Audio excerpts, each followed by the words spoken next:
ஒவ்வொரு நாளும் நம்மோடு பேசினார், தைரியப்படுத்தினார், ஆசீர்வதித்தார். இந்த புது வருஷத்திலையும் இயேசுவோடு நடக்கிறத விட்டுவிடக்கூடாது. தினமும் இயேசுவோட நடக்கணும், அவருடைய குரலை கேட்கணும், அவரோட நீங்க பேசணும். அப்போ உங்களுடைய வாழ்க்கை ஆசீர்வாதமாக இருக்கும். சரி, இந்த புது வருஷத்துக்கு தேவன் எனக்கு என்ன வாக்கு வைத்திருக்கிறார், என்ன மாதிரி ஆசீர்வாதம் வைத்திருக்கிறார் என்று அறிய ஆவலோடு இருக்கிறீங்கல்ல? யாத்திராகமம் 20ஆம் அதிகாரம் 24வது வசனம்.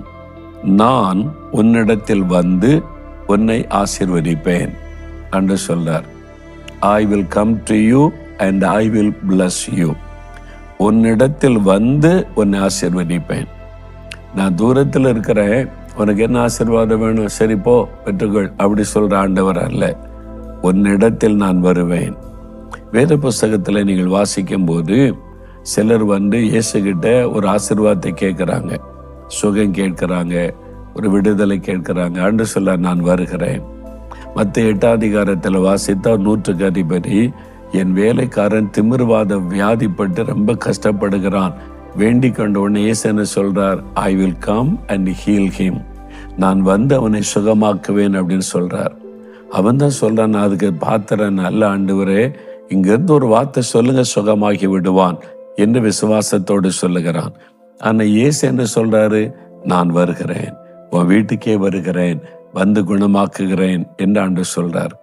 யவீரு என்ற ஒரு ஜபாலை தலைவன் வந்து தன்னுடைய மகள் வீட்டிலே மரணப்படுக்கையில் கஷ்டப்படுகிறாள்.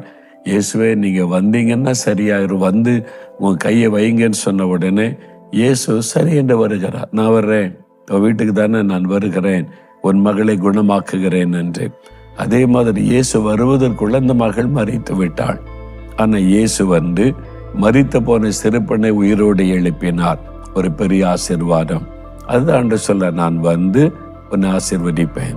உங்களுக்கு சுகம் வேணுமா, விடுதலை வேணுமா, மரணக்கட்டுகள் மாறணுமா, அல்லது ரட்சிப்பின் சந்தோஷம்? நீங்க லூக்கா 19ஆம் அதிகாரத்துல இயேசு ஒரு மனிதனை பார்த்து சொல்றார், உன் வீட்டுக்கு நான் வர்றேன், உன் வீட்டுல தங்க போகிறேன்றாரு. சகையு என்கிற மனிதன் உடனே பாவத்தை விட்டு மனம் திரும்புகிறான். நான் என் ஆஸ்திகளில் பாதி ஏழைகளுக்கு கொடுக்கிறேன், யாருக்கிட்டையாவது அநியாயமா நான் சம்பாத்தியம் பண்ணியிருந்தா 4 நான் திரும்ப கொடுக்கிறேன், யாரையும் ஏமாற்றி எடுத்திருந்தால் திரும்ப கொடுக்கிறேன் என்று சொல்லுகிறான். அப்ப ஆண்டவர் இந்த வீட்டுக்கு இன்னைக்கு ரட்சிப்பு வந்தது அப்படின்னு ஆண்டு சொல்லுகிறார். ரட்சிப்பு, பாவ மன்னிப்பு என்கிற ஆசீர்வாதம். அப்போ இயேசு ஒரு மனிதனுடைய வாழ்க்கையில வரும்போது, ஒரு வீட்டுக்குள்ள வரும்போது, முதல்ல பாவ மன்னிப்பாகிய சமாதானம், அந்த ஆசீர்வாதம். 2வது வியாதியை விலக்கி பூரண சுகம், ஆரோக்கியம், அந்த ஆசீர்வாதம். என்னை எங்க வீட்டுக்கு அவர் வந்தார். நான் மரணப்படுக்கையில டாக்டர்ஸ் கைவிட்டு சாக கடந்த போதுதான் எங்க வீட்டுக்கு இயேசு கிறிஸ்து வந்தார். நேரடி எங்க வீட்டுக்குள்ள வந்து, நீங்க வந்து இந்துக்கள், உங்க வீட்டுல படம் குத்த விளக்கெல்லாம் இருக்குது, நான் உங்க வீட்டுக்குள்ள வரமாட்டேன்னு வெளியில இயேசு நிற்கவில்லை. அதுதான் இயேசுடைய அன்பு. அவர் மதங்களுக்கு அப்பாற்பட்டவர். ஒரு மத நம்பிக்கைகள் மற்றவங்களுடைய காரியங்களுக்கெல்லாம் அப்பாற்பட்ட தேவன். அவர் வந்தார், கூப்பிட்டதுனால ஒரு சகோதரனுடைய ஜெபம், என் தாயாருடைய கண்ணீர், இயேசுவே இயேசுவனை கூப்பிட்டதுனால அந்த வீட்டுக்குள்ள வந்துட்டார். வந்து என் படுக்க பக்கத்துல நின்று என்னை தொட்டார். வியாதி படுக்கை மாறிவிட்டது. இன்றைக்கு வரைக்கும் நான் நல்ல ஆரோக்கியமா இருக்கிறேன்ல, இருதயம் நல்ல சுகத்தோட புதிய இருதயம் ஆயிற்றுல்ல. இயேசு வந்து தொட்டார், ஒரு அற்புதம் நடந்தது.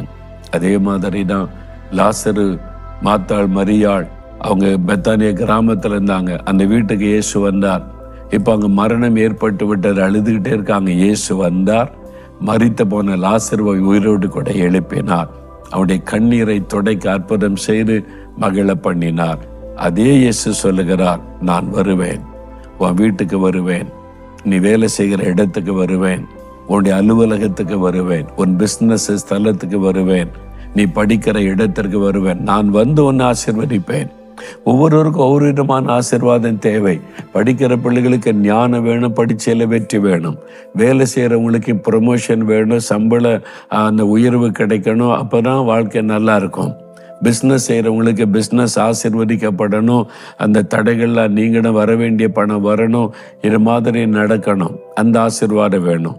ஊழியம் செய்கிறவங்களுக்கு ஊழியத்தில் ஆத்துமாக்கள் வேணும், ஊழியத்துக்கு வேண்டிய நன்மைகள் வேணும். குடும்பத்தில் பெண்கள் குடும்பத்தில் சமாதானம் இருக்கணும், குடும்பம் ஆசீர்வதிக்கப்பட்டு பெருகணும். ஒவ்வொருவருக்கும் ஒவ்வொரு விதமான ஆசீர்வாதம். எல்லா ஆசீர்வாதங்களும் இயேசுக்குள்ள அடங்கி இருக்கிறாரு. அவர் சொல்லுகிறார், நான் வந்து உன்னை ஆசீர்வதிப்பேன். உங்களுக்கு என்ன ஆசீர்வாதம் வேணும்? அப்படியே விசுவாசிங்க. ஆண்டவரே, நீங்க என் வாழ்க்கையில வந்து என்னை ஆசீர்வதிங்கன்னு சொல்லுங்க. அந்த ஆசீர்வாதம் நடக்கும்.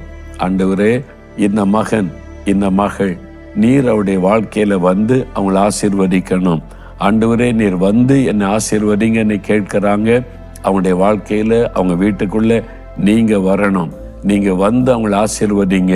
சமாதானம் கொடுங்க, ரட்சிப்பின் மகிழ்ச்சியை கொடுங்க, வியாதியை மாற்றி பூரண சுகம் கொடுங்க, கட்டுகள் அறுக்கப்பட்டு பயத்திலிருந்து விடுதலை கொடுங்க, குறைவாயிருக்கிற காரியத்தை நிறைவாய் ஆசீர்வதித்து சந்ததியை பெருக பண்ணுங்க, அவருடைய கண்ணீரை துடைத்து ஆசீர்வதித்த மகிழ பண்ணுங்க.